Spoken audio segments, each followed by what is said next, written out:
Does the Bible teach reincarnation? By Paul Copan. The simple answer is no. When proponents of reincarnation allege that certain biblical texts teach the soul's pre-existence or reincarnation, they are approaching those texts superficially, and their interpretations dissolve under further scrutiny. Reincarnation under Hinduism or rebirth under Buddhism is integral to Eastern philosophy. In the Bhagavad Gita, Krishna talks of having passed through many births. And what we reap in this life, karma, comes from what we've sown in past lives. Biblical, theological, and philosophical reasons, however, undermine reincarnation. If one acknowledges the Bible's authority and storyline, one will readily recognize the Eastern doctrine of reincarnation is unacceptable.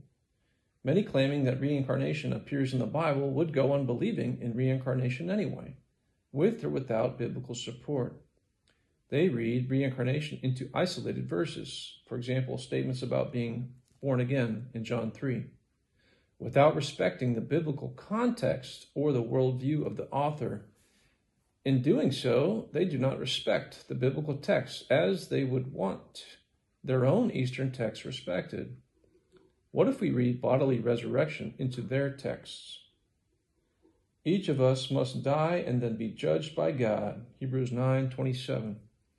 When God told Jeremiah he knew him before he was in his mother's womb, Jeremiah 1:5, this doesn't demonstrate pre-existence or reincarnation.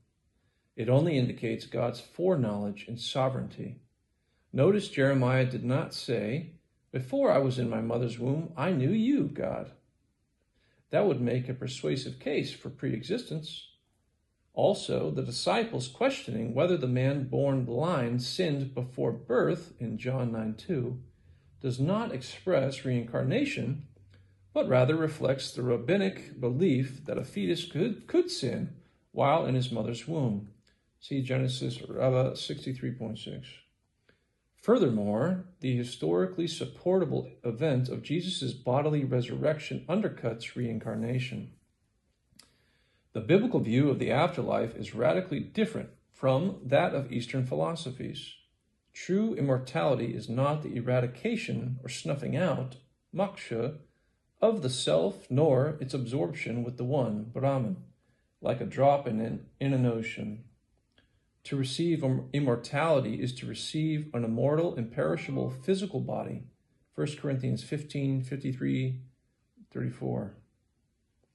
It is a spiritual body, that is, one supernaturally animated by the Holy Spirit, rather than a natural body animated by a human soul.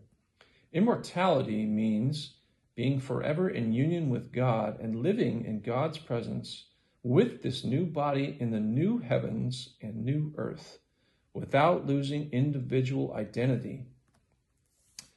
Theologically, God's grace and forgiveness undercut karma. We need not bear the heavy weight of guilt and shame because Jesus Christ has absorbed all of that for us. And if reincarnation is true, why help the underprivileged? Aren't they getting what they deserve, their karma? Despite evidence for reincarnation, arguments for a person having lived previous lives could be explained by demonic activity. See Acts 16:16-18. A person having access to information about another's previous life does not imply that this was his own life. A psychic may purport to have knowledge of a crime, but this doesn't mean he committed it. Philosophical problems with reincarnation are many. Number one, those remembering past lives tend to be clustered in the East, where reincarnation is taught, not throughout the world as we would expect. Number two, if we forget our past lives, what purpose does reincarnation serve for self-improvement? Number three, assuming reincarnation with an infinite past series of rebirths, then we've all had plenty of time to reach perfection. Why haven't we? Number four, reincarnation doesn't solve the problem of evil, as some claim, but only infinitely postpones it. And in some Eastern schools, evil is just an illusion anyway. Number 5, reincarnation makes incoherent the Eastern idea of monism, which says that everything is one without distinction, by presupposing distinctions between A, individual souls, B, the karmas of individual souls that not having yet reached enlightenment, C, the enlightened and the unenlightened, and D, individual souls and the one or ultimate reality.